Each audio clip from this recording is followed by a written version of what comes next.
ya. Titus pasal yang kedua ayat yang ketiga sampai ayat yang kelima. Titus. Sudah? Oke, kita baca secara bersama-sama. Dua, ya. Demikian juga perempuan-perempuan yang tua, hendaklah mereka hidup sebagai orang-orang beribadah, jangan memfitnah, jangan menjadi hamba anggur, tetapi cakap mengajarkan hal-hal yang baik, dan dengan demikian mendidik perempuan-perempuan muda mengasihi suami dan anak-anaknya, hidup bijaksana dan suci, rajin mengatur rumah tangganya, baik hati dan taat kepada suaminya, agar firman Allah jangan dihujat. Berkarya apakah sama dengan berkarir? Berkarya apakah sama dengan berkarir? Oke. Hari ini kita akan berbicara tentang berkarya dan jadi teladan. Oke, next. Suatu ketika ada satu reuni anak-anak alumni dari universitas terkenal. Mereka dulu teman dalam satu perkuliahan. Ketika mereka dalam satu tempat, mereka ambil tempat karena udah hebat tuh karirnya. Yang satu bilang begini, lu gimana sekarang? Lalu temannya bilang, oh aku sekarang pada sibuk lah, aku sekarang menjadi manajer gitu. Lalu kamu? Yang kedua, yang ketiga, lalu yang keempat. Tiba-tiba ada satu orang di sana ditanya, kamu sekarang apa? Saya sekarang ibu rumah tangga, menjadi ibu rumah tangga. Semua orang liatin dia, teman-teman, hah? Jadi ibu rumah tangga? Loh, padahal kamu dulu orang paling pintar, orang yang berprestasi. Lalu dia bilang apa? Iya, saya mengambil sebuah keputusan karena saya melihat anak-anak saya dan suami juga sudah kerja dan anak-anak butuh seorang ibu yang mendidik mereka. Lalu teman-temannya bilang begini, aduh sayang kali ya, tamatan alumni yang ternama, rupanya hanya sebagai ibu rumah tangga katanya. Iya katanya. Lalu dia bilang apa? Ya nggak apa-apa lah, kan hebat anak saya diasuh tamatan dari universitas ternama, pintar lagi daripada kau yang ngasuh anakmu SD pun SMA pun nggak tamat katanya. Nah, Bapak Ibu yang terkasih dalam Tuhan, sering sekali menjadi ibu rumah tangga adalah seolah sebuah karir. Ini salah sekali. Apa kerjaanmu, Bu? Ya, cumanlah ibu rumah tangga. Loh, semua wanita yang sudah menikah adalah ibu rumah tangga. Tetapi persoalannya adalah siapa mengambil porsi yang terbesar, yang terbanyak. Lalu saudara-saudara, Bapak Ibu, banyak sekali alasannya. Oh ini kan zaman begini, wah harus gini. Saya tes, saya buat, saya contoh kasusnya istri saya. Ternyata tidak. Ada aja cara Tuhan. Lalu di tengah perjalanan ada aja cara Tuhan bagaimana supaya anak tetap terjaga, bisa bekerja, bisa pelayanan. Nah itu memang butuh kalau bukan firman Tuhan nggak berani kita melakukan itu. Nah mari kita melihat di sini Bapak Ibu. Yang pertama, apa karya seorang wanita di dalam hidupnya? Alkitab mengatakan bukan ketika dia punya karir yang bagus, jabatan yang bagus, rumah yang bagus, titel yang bagus, tidak. Laki-laki dibuat itu ukuran keberhasilan seorang laki-laki itu, seorang ayah, seorang bapak adalah apa? Mengajari anaknya untuk takut akan Tuhan. Semai Israel, kasihilah Tuhan Allahmu dengan segenap hatimu, dengan segala cinta. Hendaklah engkau mengajarnya ketika makan, ketika minum, ketika ini, ketika ini. Keberhasilan seorang suami adalah menghasilkan anak laki-laki yang takut akan Tuhan. Itulah keberhasilan di hadapan Tuhan. Berhasil mendidik anaknya menjadi orang yang takut akan Tuhan. Lalu yang menjadi pertanyaannya, apakah karya yang terbesar, yang terhebat menurut pandangan Tuhan dari seorang perempuan? Kalau saya bilang perempuan tua, enggak ya, yang sudah menikah lah kan, karena konteksnya di sini kan, hai perempuan tua. Nah, yang pertama Bapak Ibu, mempersiapkan perempuan ini, anaknya lah ya prioritasnya. Kalau ada burunya, kalau nggak ada burunya bagaimana? Burunya kakaknya, atau burunya abangnya, atau burunya. Pokoknya ini dia, mempersiapkan perempuan menjadi istri dan ibu idaman. Kalau punya buru, ibu-ibu hanya disebut bisa berkarya dan berhasil ketika mempersiapkan burumu menjadi istri dan ibu idaman. Ayah akan berkata, suaminya akan berkata apa? Bahagia kali aku mendapatkan istri idaman. Anak-anaknya bilang, ibu idaman. Poin yang pertama ini Bapak Ibu, mari kita lihat gimana. Apakah buruh kita perempuan sudah kita persiapkan nanti kelak dia menjadi istri yang baik dan ibu idaman ya? Dan dengan demikian mendidik perempuan muda mengasihi suami dan anak-anaknya. Ini akibatnya. Nah, lalu yang menjadi syaratnya bagaimana? Mari kita melihat. Jadi kita putar belakang, mundur ya. Yang pertama, perempuan itu harus menjadi seorang perempuan yang bagaimana? Maaf, ya, kena kipas angin. Yang pertama, syaratnya perempuan itu haruslah hidup sebagai orang-orang beribadah. Puji Tuhan, kalau tadi ada kesaksian kakak kita ini kan, ya, sekarang udah rajin dia beribadah. Dulu lebih bagus lah itu ya kan. Dulu malas baca Alkitab, sekarang rajin baca Alkitab. Daripada dulu rajin baca Alkitab, sekarang ini yang baik. Kalau bicara dulu, dulu kan cantiknya kita, sekarang pun cantiknya. Pokoknya yang dulu, ya kalau yang tak baik dulu sekarang jadi baik, itu mantap. Nah, jadi hidup sebagai seorang perempuan yang beribadah. Lalu Alkitab katakan apa? Bagaimana seorang perempuan yang beribadah? Nah, bisa saja ini menjadi perdebatan di tengah-tengah di tengah-tengah gereja. Yang penting kan hatinya. Yang pertama, Alkitab katakan dari cara berpakaian. Apakah memang dia seorang perempuan yang memang menunjukkan dia adalah perempuan yang beribadah? Ibu-ibu, cantik tidak identik dengan seksi ya. Ya, menarik tidak identik dengan bahenol, tidak. Gendut pun dia, tapi kalau hatinya dia akan menarik.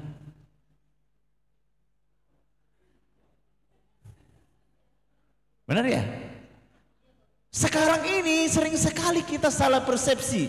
Menarik identik dengan cantik. No.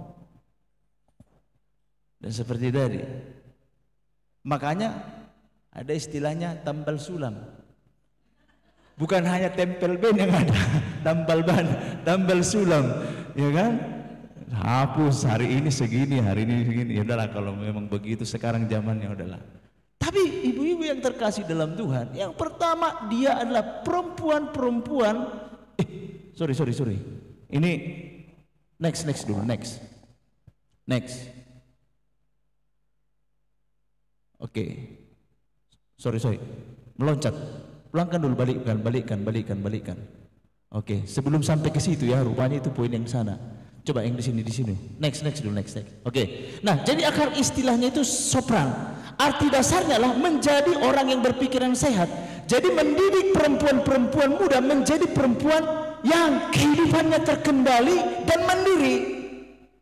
Yang saya bilang tadi beribadah di sana nanti ya. Jadi ini dulu perempuan yang kita persiapkan. Banyak nggak anak perempuan yang hidupnya nggak terkendali, marahnya nggak terkendali, marah sama suaminya, bukan suaminya yang ditakuti, istrinya yang ditakuti. Apa kau? Aku buru payung aku ya.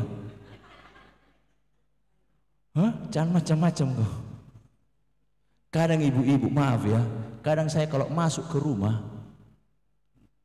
saya lihat foto suami istri itu. Dan biasanya dari foto itu, biasanya ya, nggak semua ya, tahu kita siapa yang berkuasa di rumah itu. Iya. Kadang saya perhatikan, biasanya kalau suami yang berkuasa, cara berfotonya itu agak berwibawa dia. Coba perhatikan nanti, cek di rumah ya. Istrinya duduk di.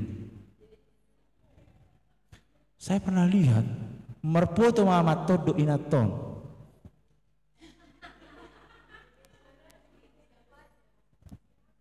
Suaminya.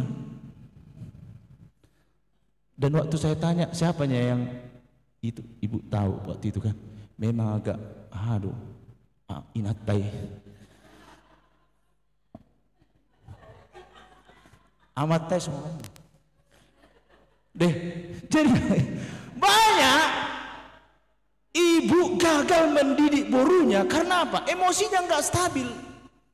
Dan memang juga mamanya juga begitu. Nang telu tu suami me, so enggak. Herna baik tu bapak me katanya. Ibu-ibu. Dan muncullah lagu itu ya, pulangkan saja, ada masalah sama suaminya, pulang ke rumah.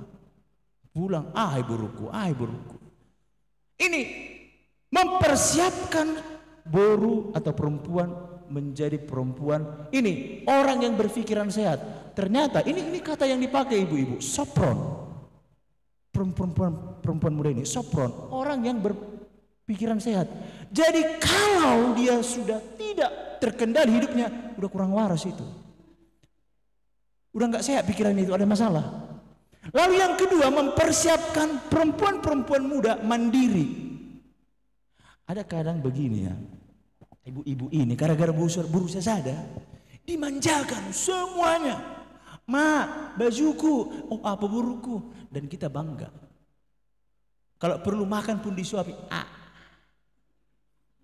Buruku ya sayang, mama. Disuruh masak teh gosong.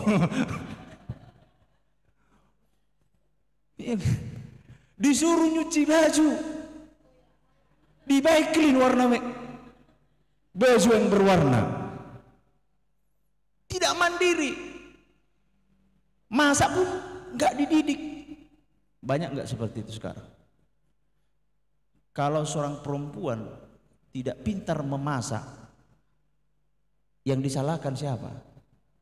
Mamanya, nggak mungkin bapaknya. Katanya. Jadi ibu-ibu yang terkasih dalam Tuhan, ini mempersiapkan perempuan-perempuan muda ini kehidupannya yang terkendali dan mandiri. Inilah yang disebut dengan orang yang berpikiran sehat. Jadi kalau enggak kita persiapkan mereka, kebalikannya tak terkendali dan tak mandiri, enggak sehat itu. Mulai hari ini ibu-ibu yang punya boru, minimal ngupas bawang lah ya kan. Ngupas bawang lah anak-anak buruh kita itu disuruh. Ini nggak tahu pula bedakan mana bawang merah, bawang putih. Nah, ini next. Nah, yang pertama mengasihi suami, mendidik perempuan-perempuan muda mengasihi suami. Apa maksudnya di sini? Nah, di sini kita bicara bukan bicara apa ya, pandangan dunia ini ya. Ini kita bicara ketaatan kan. Nah, yang pertama memahami suami. Kenali suaminya, pendiam, keras kepala. Bagaimana menghadapi yang keras kepala? Kau tengoklah mamamu ini menghadapi bapakmu yang keras kepala ya. Kau tengok caranya, tengok. Tes kan gitu ya. Memahami suami, ini bicara apa?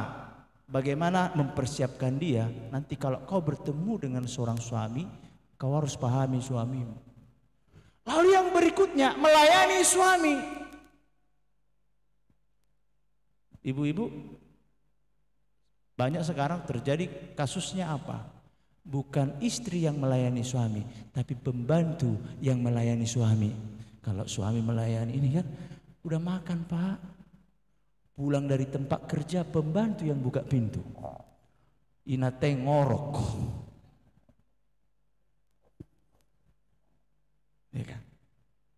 nyanyi suami. Lalu yang berikutnya sebagai penghibur, diajari anak itu bagaimana menghibur suami. Kalau kau pintar nyanyi, hibur suamimu. Tapi kalau kau nggak pintar nyanyi, janganlah nyanyi. Cari yang lain, bagaimana menghibur suami. Kenali anak suamimu dan lain sebagainya. Hibur suamimu. Kalau dia senang dikusut, bikin kusut. Kalau dia senang kopi, kopi. Makanya apa yang terjadi ketika kita tidak mendidik perempuan-perempuan muda ini menjadi penghibur, maka dia cari wanita penghibur di luar sana.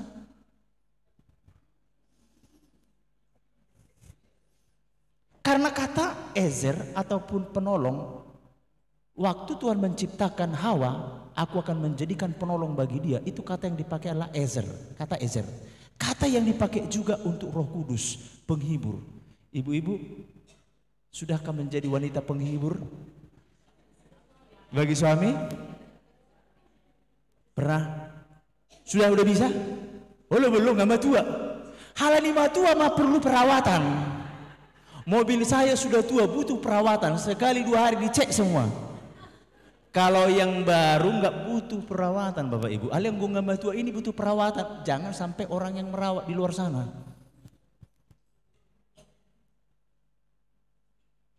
Pulang nanti dari rumah coba dulu. Hai beb,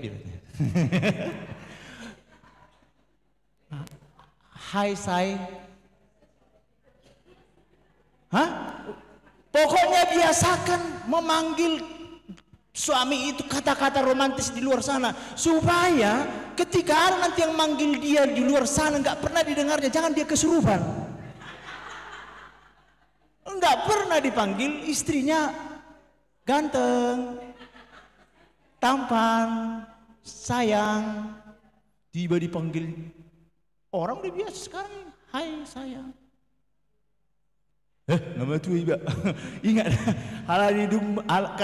karena udah tua butuh perawatan dan tokin lain yang mersirang. Makanya gak heran Bapak Ibu, itu beberapa waktu yang lalu digrebek. Nama tua selingkuh. Jadi jangan ibu berpikir, nama tua ada orang betolapi. Bah, sonarion gudang mak, gudang cara ini. Mengasihi suami. Persiapkan anak-anak perempuan mengasihi suami. Lalu yang berikutnya, next, mengasihi anak-anak. Jangan hanya mengasihi suami, atau jangan hanya mengasihi anak-anak, dua-dua. Yang pertama, pertumbuhan jasmani. Kayak gimana mempersiapkan ini buru kita itu, bagaimana supaya bertumbuh secara jasmani? Jangan hanya dikasih susu, lebu. Wah, itunya katanya di TV itu mok-mok. Gemuk belum berarti sehat loh. Kurus belum tentu. Anak-anak harus dipersiapkan nih. Protein 4 sehat 5 sempurna. Kebutuhan jasmani. Banyak sekarang ibu-ibu hanya mempersiapkan kebutuhan jasmani, dipersiapkan. Kebutuhan yang kedua, pertumbuhan rohani. Karena apa? Kita punya 3 kebutuhan, jasmani, rohani, dan emosi. Bagaimana supaya anak itu mengasihi kita dan kita mengasihi anak-anak? Dekapan misalnya dan lain sebagainya. Ibu-ibu mungkin sudah belajar tentang hal ini. Nah, next. Jadi 2 hal ini harus diajarkan, mengasihi suami dan mengasihi anak-anak. Tapi apa? Fakta menunjukkan, termasuk saya korbannya. Setelah anak saya ada, nggak diperhatikan lagi aku. Iya betul, jadi pihak ketiga. Ibu-ibu, anak-anak bisa jadi orang ketiga dalam hubungan suami istri. Hati-hati. Bukan selalu selingkuhan, enggak. Anak bisa jadi orang ketiga. Inilah kesalahan sering oma-oma orang Batak. Ugo pemat cari, hari yenang budari, lau pasti kolau geleki, hapi amata marhua nyoma, gabi marsongoloma amatai. Next, nyon, gabi tupirung no. Daripada lau selingkuh, cari kegiatan lain, makail. Karena apa? Di rumah, hola burunai,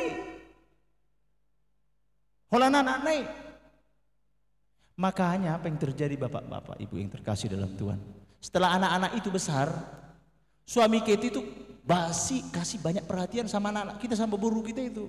Karena biasanya waktu anak-anak sama mamanya pergi, kalau udah besar, bapak, mama, sonari, tanpa kita sadari itu.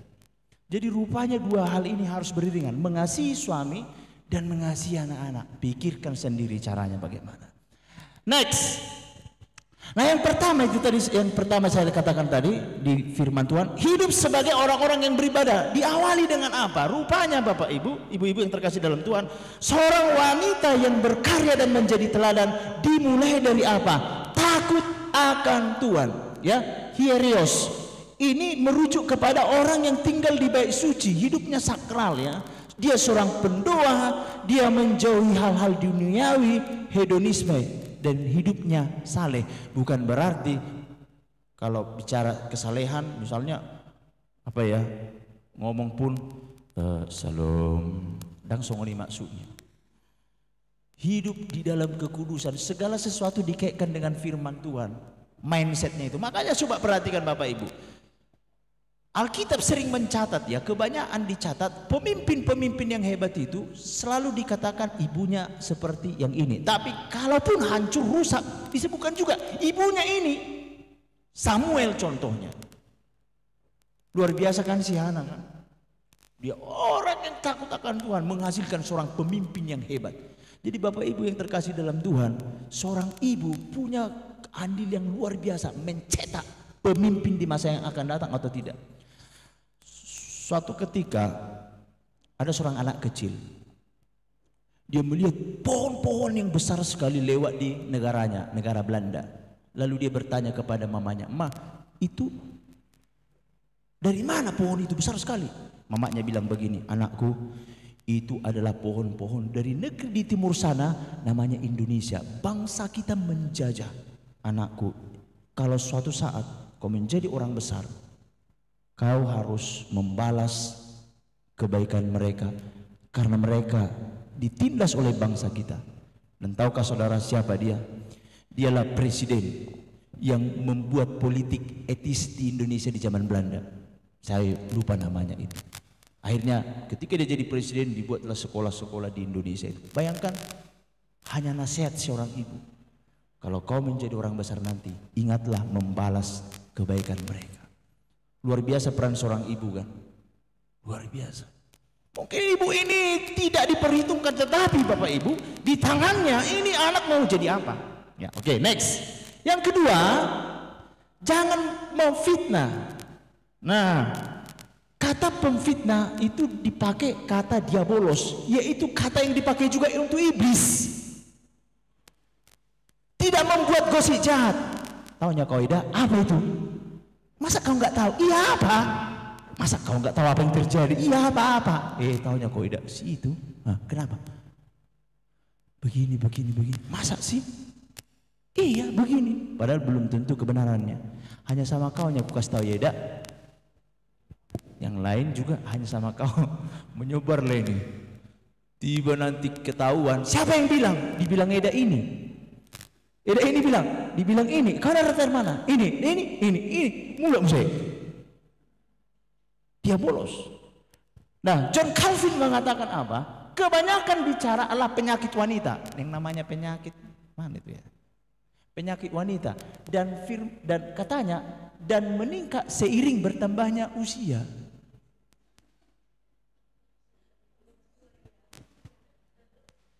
Waktu anak gadis cerewet enggak ibu-ibu? Enggak kan? Setelah menikah cerewet. Tambah usia neng-nengon. Ada istilahnya neng-nengon. Rupanya memang begitu rupanya. Saya pernah mendengar seorang pengkhotbah, dia bilang begini, makanya perempuan kalau nangis mulutnya ditutup. Kalau laki-laki matanya ditutup katanya.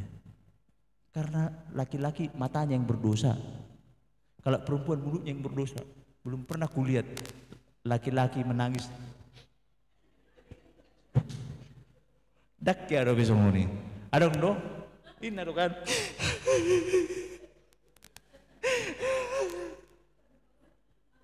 Perempuan Ibu-ibu, makanya perempuan identik dengan gosip. Menjauhi itu, jangan memfitnah. Next, yang berikutnya. Jangan menjadi hamba anggur. Konteksnya pada saat itu Bapak Ibu, biasanya yang mabuk itu adalah laki-laki, tetapi perempuan juga ikut-ikutan.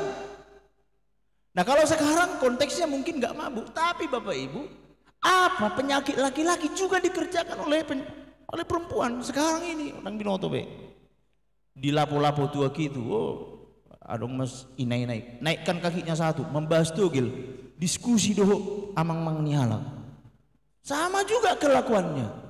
Dan nggak bisa lagi, nggak bisa. Kalau misalnya zaman-zaman opung gitu ya, warna bawa katanya kan, sonari dang be, nggak sudah ngeritik katanya, sudah meritik, perempuan pun ritik. Makanya sekarang ini ketika ketidaktaatan kepada Tuhan, kau bikin begitu, aku pun biar tahu kau berstandan kita. Ini riporo, makanya apa? Suaminya selingkuh, dia pun selingkuh. Kau pikir hanya kau aja yang bisa? Aku pun bisa. Sama-sama hancur dua-dua. Ya, next. Cakap mengajarkan hal-hal yang baik. Apa maksudnya ini? Cakap berarti dia seorang mentor. Ini seperti seorang guru kepada murid-muridnya. Dapat menjadi mentor karena apa? Hikmat Allah ada padanya, belajar dari guru agung dan Alkitab. Bapak Ibu yang terkasih dalam Tuhan, saya tidak tahu siapa kita yang tamat SMA, tamat kuliah, tamat S1, tamat S2.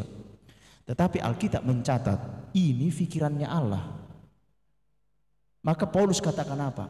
Kami punya pikiran Kristus. Kebayang enggak ya?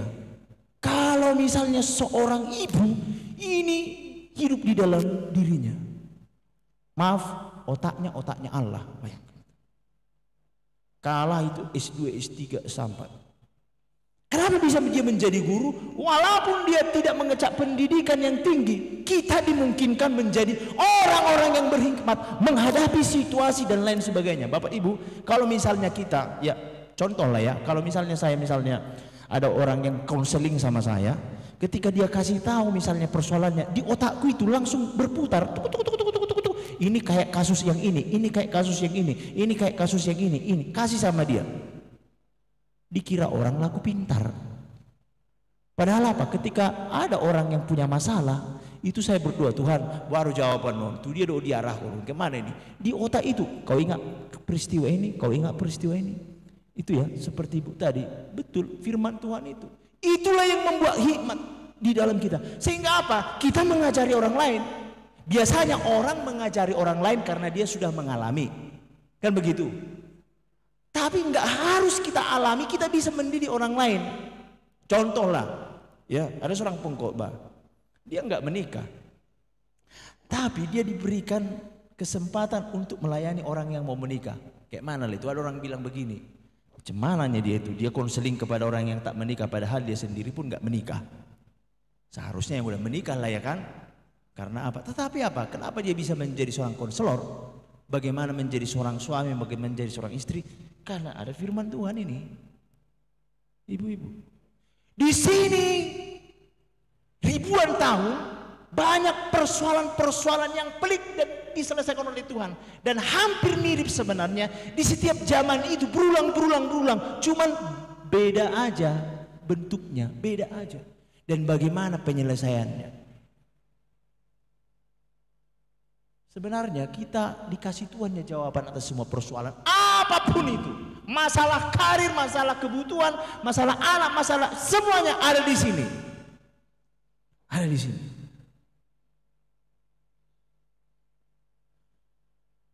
Ya maaf lah ya,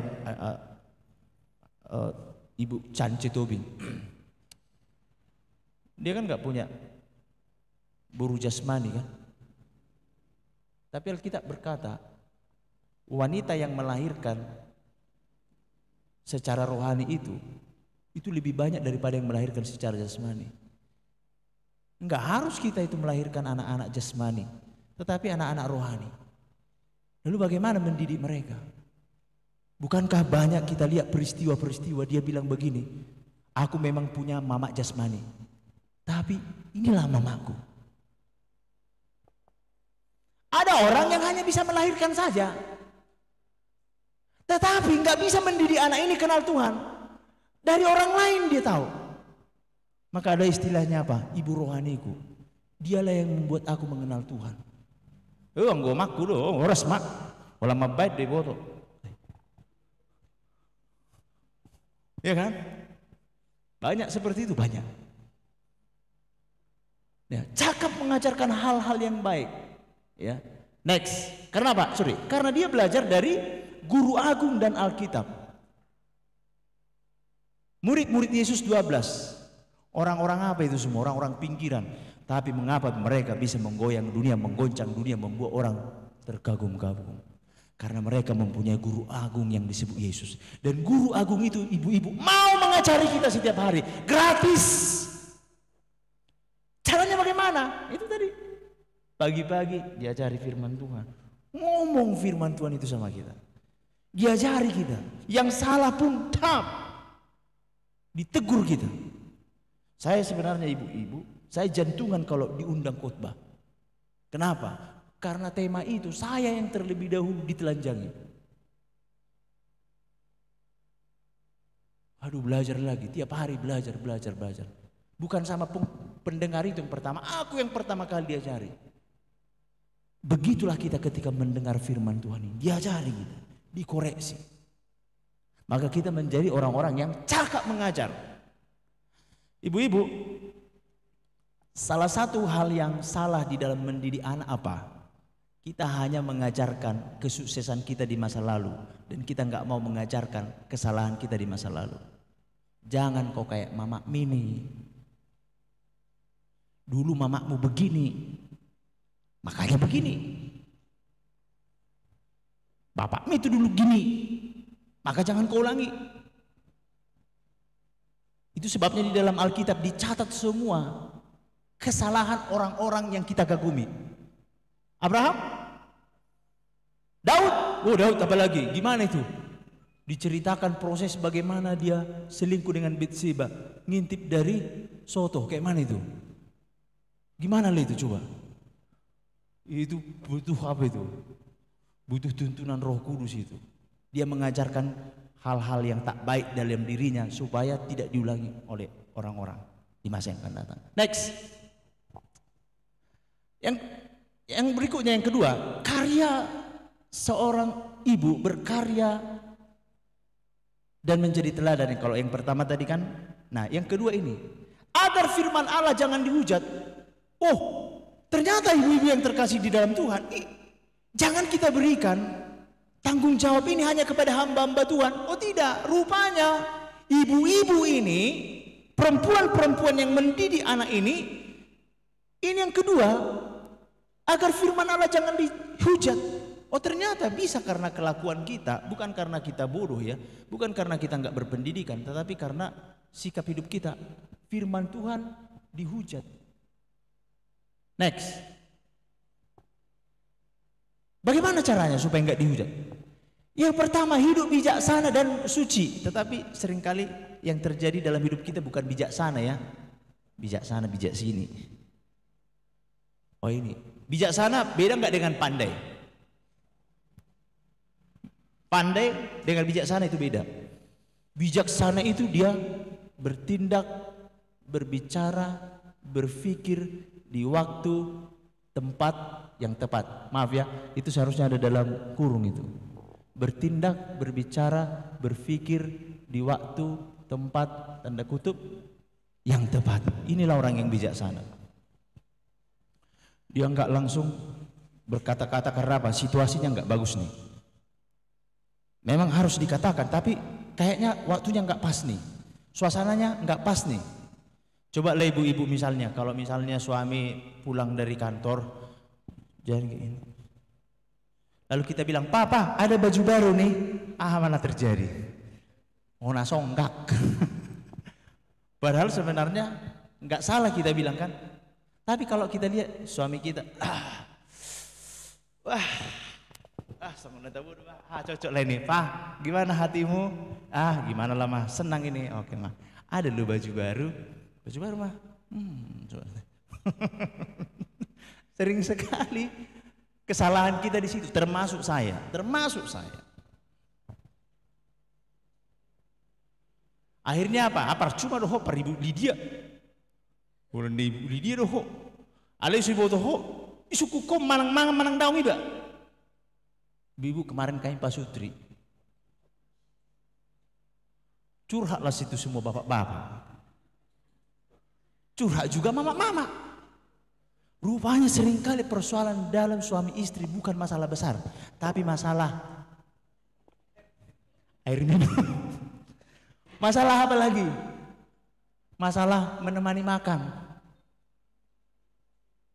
Masalah apa lagi? Dikusuk kau hasian dan lain sebagainya. Saya selalu teringat dan selalu saya ulang-ulangi. Mungkin diulang lagi itu ya di persekutuan Ibu Maria. Wanita terbuat dari tulang. Sampai ibu-ibu Maria bilang begini, jangan ikut kau, nanti susah kau dapat istri katanya. Waktu itu aku belum menikah. Karena di situ diceritakan bagaimana seorang istri itu jangan sampai perempuan di luar kasih air minum sama suamimu, siapkan bontotnya.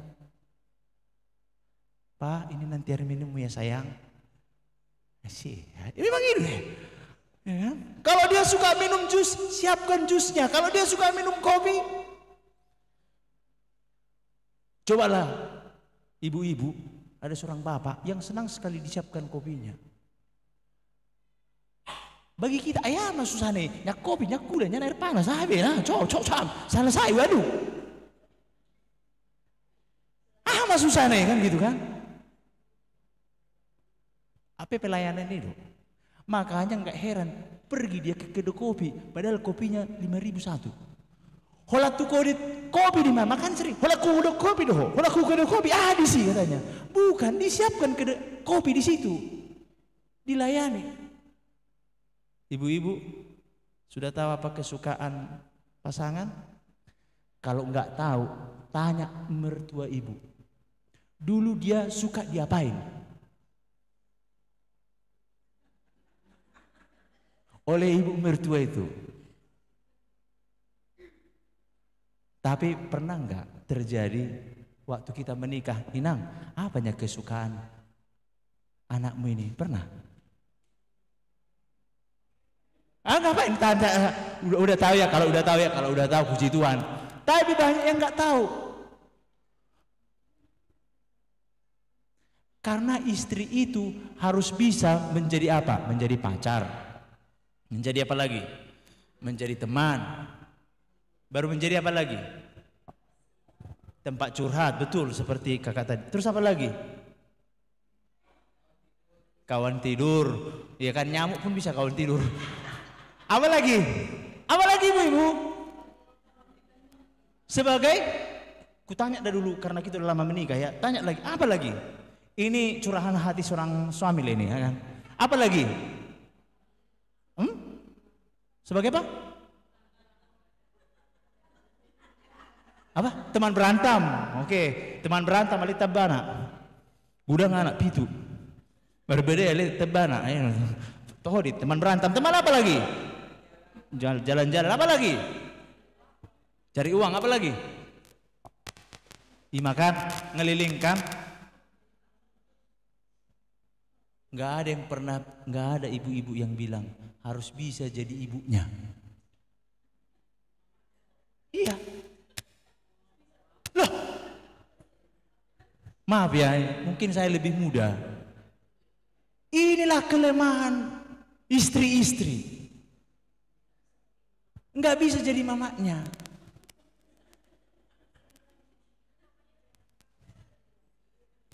Makanya waktu seminar itu dikatakan apa? Wanita terbuat dari tulang itu. Dewasanya seorang laki-laki, serohani-rohaninya seorang laki-laki. Ada satu titik dia harus diperlakukan kayak anak kecil, kayak mamanya memperlakukan. Lu jadi. Tapi mau berkarya nih. Mau berkarya. Ibu-ibu tahu kenapa si Samson ketahuan rahasianya? Simpson. Hah? Kenapa? Modom si Samson di pakuan nih si Adam. Di mananya kekuatanmu Samson? Pertama enggak dikasih tahu, merengek-rengek lah si Delila. Enggak cinta kau sama aku. Janganlah kau kayak gitu Delila. Enggak cinta kau sama aku. Emang neng mati masih Samson. Ini rahasianya. Ibu-ibu, kalau ibu-ibu bisa menjadi ibu bagi istri, bagi suami, dapat masudik.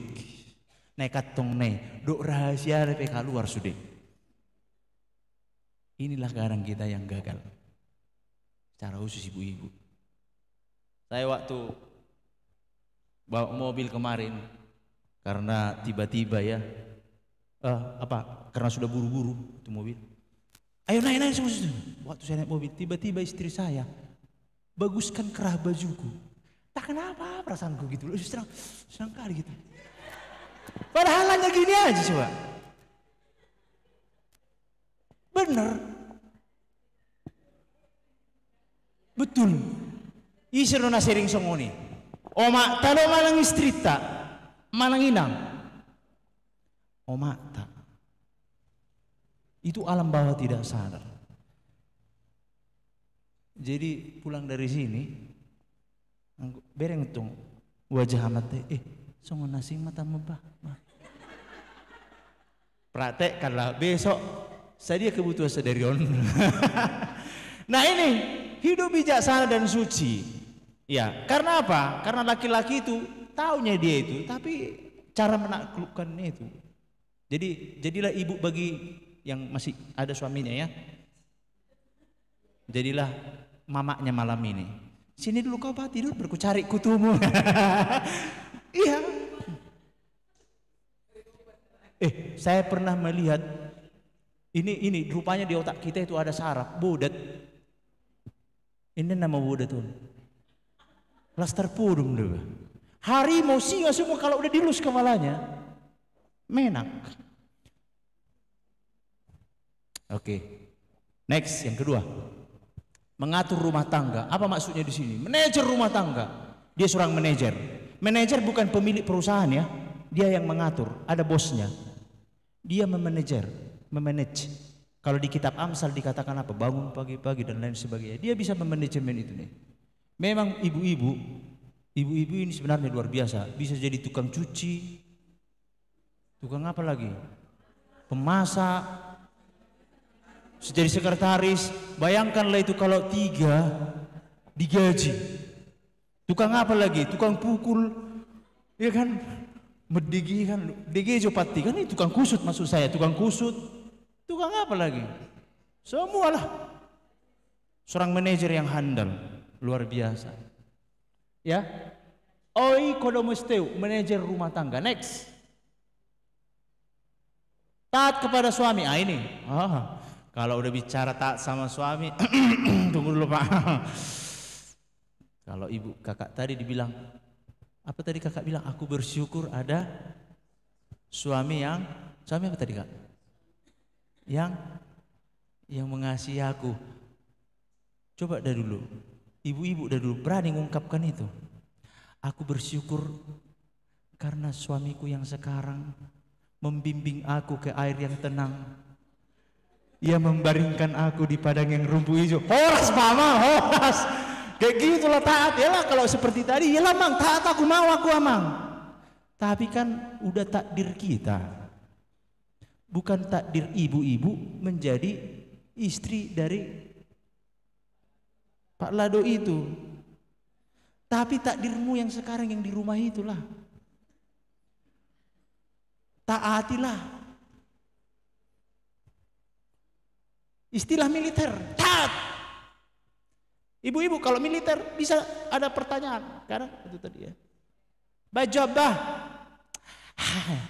Ibu pintar kali menjawab. Untung istriku nggak pintar menjawab. Aku yang pintar menjawab. Itu. Tapi kemarin ada juga masalah sepele juga. Apalah susahnya bikin kayak gitu kan gitu. Langsung diuji kami pulang dari Pasutri. Bilang sama istriku, Itulah kita baru kemarin belajar masalah sepele, masalah SMS-nya, SMS kan dulu saya bilang. Nanti lah itu nanti gini. Waduh, ya emang nggak taat kok saya bilang. Ya kan? Kalau aku kayak gitu, apalagi ibu-ibu kurasa, ya kan? Tapi nggak ibu-ibu kerasa lebih baik dari istriku, taat semua ini. Apa sayang? Oh iya sayangku kerjakan. Ya mang, urjon gitu ya. Memang harusnya begitu. Ya, ini merujuk kepada apa? Satu rantai komando. Tentang siap, tapi bukan berarti misalnya opung di siaha, nanti pulang dari sini, oh kata Pak Gerhard siap, baju dahaku siap, baju tesu siap, bukan gitu maksudnya. Oh lo kai maju dah, amang ini siapa gitu ya kan? Semuanya labuk dok, amat inat toba, pulang sian ya PDP ya. Akhirnya datanglah dia kaum bapak. Datang dia kaum bapak, diajarilah bagaimana menjadi suami yang mengasihi istri. Akhirnya, hurang leleng, hurang tibu hita lautu, ya PDP matong. Next. Kayaknya udah habis. Next. Selesai. Ibu-ibu, ada 2 poinnya tadi. Siapakah wanita yang berkarya dan menjadi teladan? Yang pertama, yang apa tadi? Mempersiapkan ya. Karya seorang perempuan itulah mempersiapkan anak-anak perempuan menjadi istri yang taat kepada suami dan yang mengasihi anak-anak yang mengasihinya. Lalu yang kedua, karya yang kedua apa? Supaya firman Allah tidak dihujat. 2 karyanya. Lalu caranya bagaimana tadi? Saya sudah ada poin-poinnya. Mungkin bisa dibagikan nanti di grup ya. Saya juga semakin diberkati, saya makin belajar juga. Oh iya gitu ya. Tapi ketika saya tahu itu, aduh masih banyak rupanya kelemahan istriku ini. Udah mau kubawa tadi Bu Lydia. Oke, tapi biarlah Tuhan yang memberkati dia nanti ya. Ada tadi kerjaannya pulang udah kesorean. Oke, Tuhan berkati, kita berdoa. Bapak bersyukur buat kebaikan